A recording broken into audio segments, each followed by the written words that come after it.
Hey, I'm Rick Hess, Director of Education Policy Studies here at AEI. Delighted today to have a conversation with my longtime friend and colleague, Checker Finn, about the Every Student Succeeds Act, about school reform, and about places where school reformers maybe have sometimes stumbled and can do better. Wow, how long do we have? Those are big topics. Big question. Checker, let's start with Every Student Succeeds Act. Yeah. You've been involved in these questions, these challenges, really. I think were you in graduate school or close to it? I was a senior in college when Lyndon Johnson proposed the Elementary and Secondary Education Act, and it inspired me. It arguably shaped my career direction. Now, that's either inspiring or disheartening. Yes. A piece of federal legislation. What about it spoke to you? What was so significant about it? At age 21 or so, I wanted to save the world. I was a social reformer. I wanted to end misery, end poverty, end illiteracy, end ignorance. And Johnson said that better education for poor kids would end poverty. And that struck me as a very good thing to be part of. Besides that, I didn't want to join my father's law firm. So when you got inspired, what did you do back in '65? Well, two things. One is I enrolled in the Graduate School of Education immediately into what became a MAT program and then a doctorate in education policy. And the other thing was I started volunteering in the war on poverty in, as it happened, Cambridge, Massachusetts, attempting to help the Community Action Program get organized in the community, which is another long story. Not a lot to do with education, but it was pretty frustrating. So, so from that vantage point, so 50 years after the passage of ESSA, we just saw, President Obama sign the Every Student Succeeds Act. What are the big similarities or differences as far as these two landmark pieces of legislation? Well, of course, Every Student Succeeds is about the, I think, 7th iteration of the Elementary Secondary Education Act, No Child Left Behind having been the previous one. And so there have been about 7, and they've every 5 or 6 or 7 or 8, or in this case 14 years, Congress gets around to updating it and trying to fix what went wrong the last time around. So this was a big fix because the last time around we had a whole lot of federal government dictated requirements laid on states and districts. And that produced not very good results and a lot of backlash, and a lot of other things contributed to the backlash.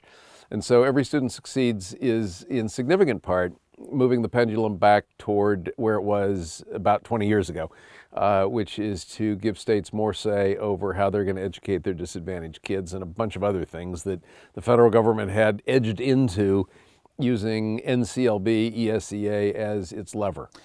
NCLB, No Child Left Behind, is hugely unpopular. Well, it was hugely unpopular 2 years ago. Somebody called it a tainted brand, I believe. but back in 2001, right, it had close to 400 votes in the House of Representatives. It had 90 votes in the Senate. Just like with the ESSA, it seemed hugely popular at the time. It was at the time. So what did NCLB get wrong, and how come we didn't see it when it was getting them wrong? Every single iteration of ESEA has had a somewhat similar history, has been popular at the time and didn't get everything right and led to unintended consequences and led to need for further mid-course corrections, or in this case, some rollbacks and further tweaks and incidentally additional regulations in other spheres.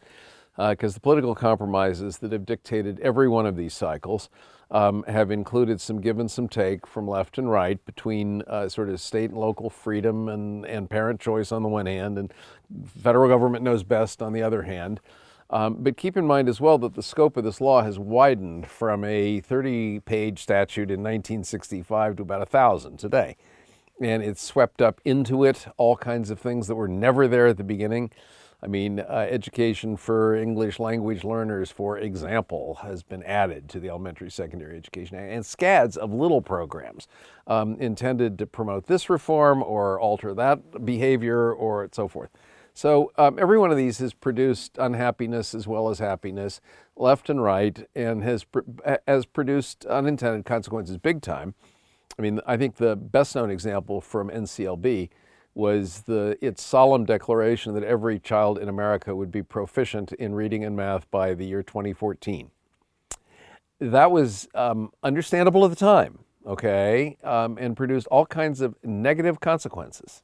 And ESSA has, to some extent, tried to undo those negatives. Now, let's talk about it says, so in 2001, Congress said 100% of kids will be proficient in reading and math by 2014. Where we talk a lot about moonshots in education. Yep. And what's the, I guess the upside of that's obvious. Hey, it's good. We want all our children to learn. High expectations for everybody. So what are the downsides, and why do we wind up in this funny place? Well, in that case, I think there were two big downsides. One was most educators immediately dismissed it as a pipe dream, a pie in the sky.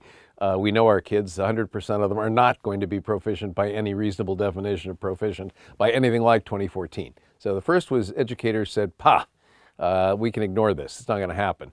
The other was that states, policymakers, elected officials, wanting to maximize the number of kids who were deemed to be proficient, tended to define proficiency down and set a low bar so that more kids would be over it. Well, politically understandable, but if your big macro problem is kids achieving not enough, to lower the bar that they have to clear in the name of getting more of them over it is an unintended consequence that I think is indeed negative. So if educators said, this isn't serious, how come it's felt like NCLB had such an impact on school practice? How much there was so much complaint about over-testing? Because it hinged everything on test scores and in just two subjects.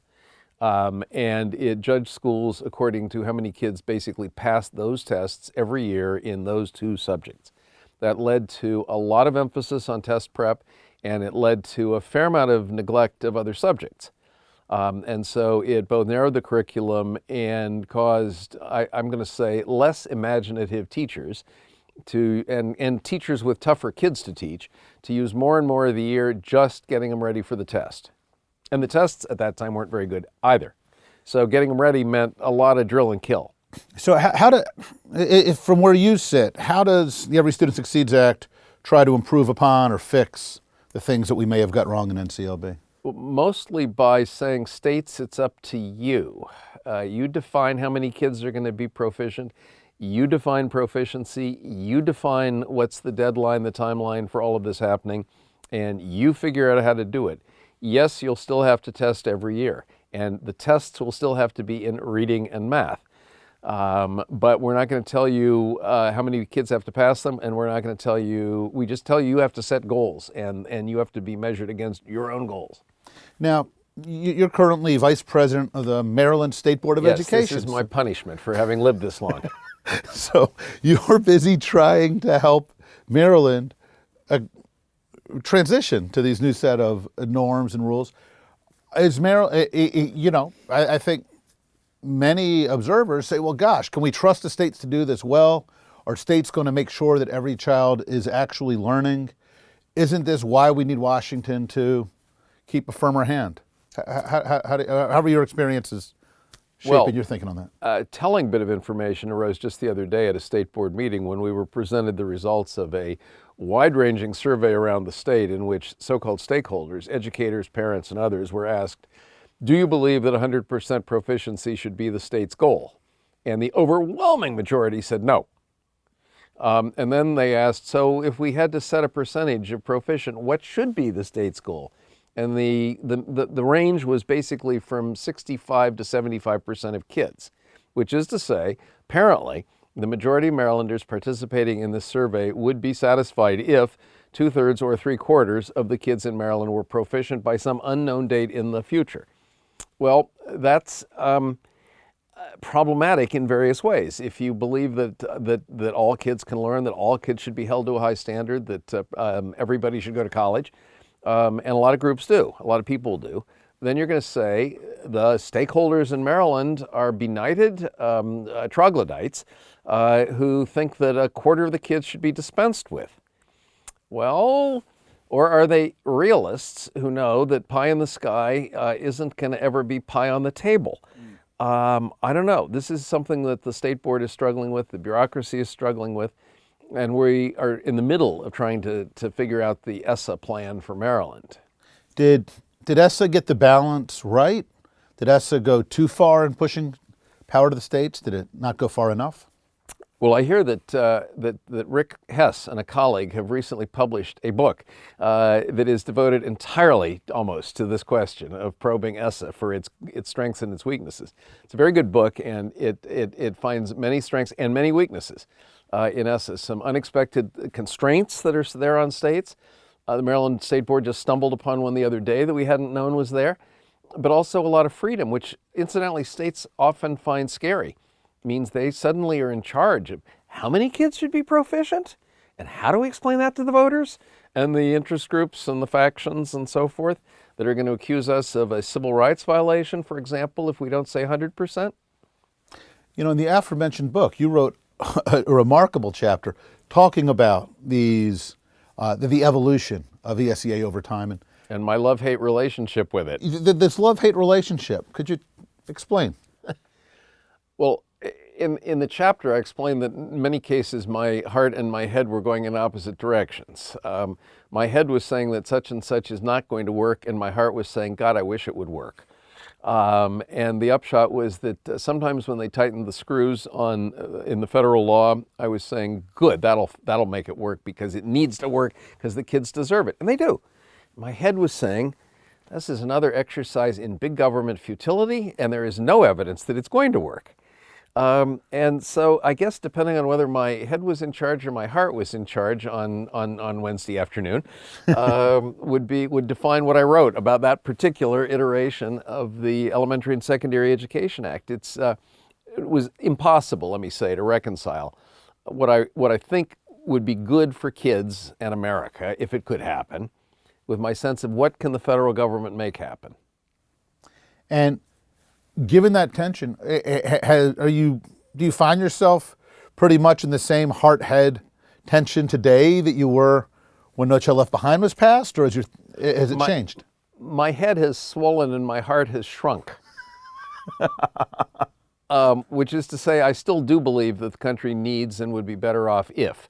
But I've seen too many iterations of unintended consequences of the big government overreach actually causing damage that it didn't intend to cause.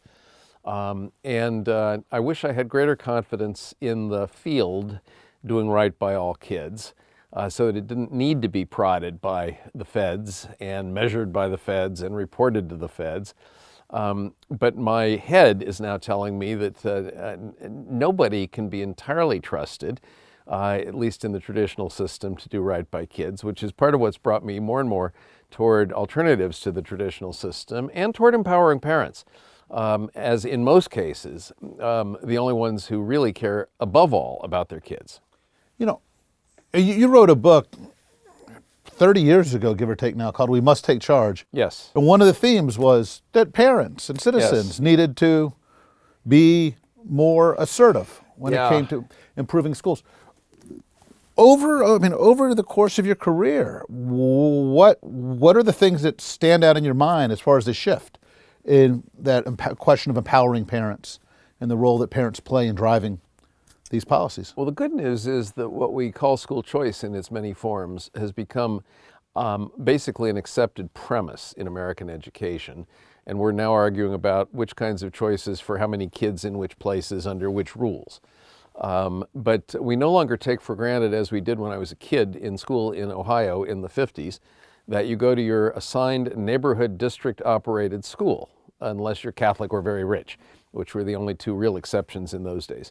Today we kind of take for granted as a society that the government doesn't have the right to assign you to a school, that your parents should be able to choose schools.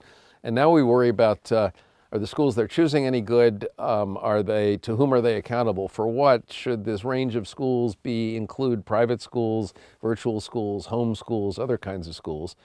So we argue a lot about the fine print, but I think the concept of parent empowerment to make some choices for their kids is pretty widespread now. Mm-hmm. Hey everyone, thanks for watching part number 1 of this series on school reform from ESEA to ESSA. If you enjoyed what you saw, remember to like the video or leave us a comment. And if you want to see more, check out part number 2.